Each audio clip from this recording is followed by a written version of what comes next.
Өзгөн шаарынын тургуну Диляфрус Шерматованын үйүндө өткөн жылдын 22 декабрында тилсиз жоо катталып, бүтүндөй турак жайы күйүп кеткен. Бирок анын жолдошу жыл сайын турак жайы үчүн камсыздандыруу полисин алып турган. Ошондуктан мамлекеттик камсыздандыруу уюму келтирилген чыгымды эсептеп 900 000 сомду төлөп берди.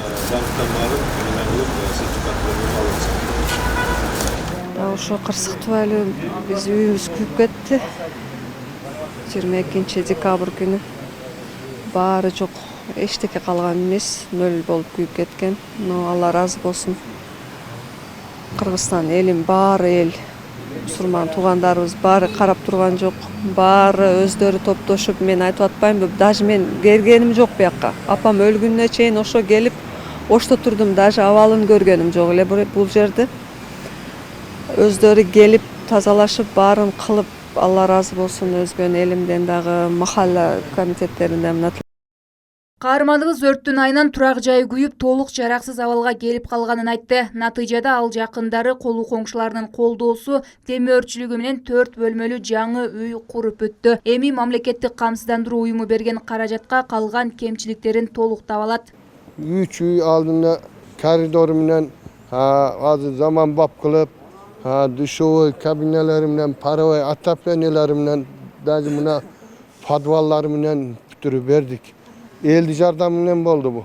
Мына Кудайга шүкүр, мына мэрибиз, мына республикадан şu азыр şu пайтта 900 000 сом акча жардам берип турат.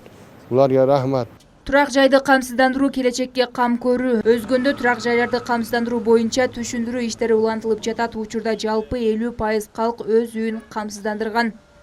322 турак үй бар. Анын ичинде шаарда 8280 үй бар. Ошол 8280 үйдүн ичинде бир жактын үй, Шерматованын үйү күйүп кетип, былтыр 23 декабрда. Кечиккенин себеби бул үйдүн ээси каза болуп калып, ошол өрт кырсыгынан жапа чегип. Ошонун себебинен 6 айдан кийин өзүнүн эмесин мураскеринде калтырат экен. Ошого таянып 6 айдан кийин кызына өттү, Шермата Дилфозага. Анан ошонун документтерин даярдап, үйдүн техпаспортторун даярдап бергенге чейин ошо бүгүнкү убакыт кечигип калды. Атак башка убактарда арыз берген күндөн баштап эле 1 айдын ичинде 1 айга жетпей камсыздандыруу төлөмдөрү берилчү болчу. Бизде азыр эме болуп, шаарда 1224 сомдон төлөп, жылына бир жолу төлөшү эле. Буларга азыр эми сый акысы 900 000 сом акча алып атышат. Айта кетсек, камсыздандыруу айыл жана шаарда 2 башка төлөм. Келип чыккан зыяндын өлчөмү такталып, айыл жергесинде 500 000 сомго чейин, ал эми шаарда 1 миллион сомго чейин төлөнүп берилет. Айымкан Исралы кызы, Айбек Үсөнуулу, УТРК Ош.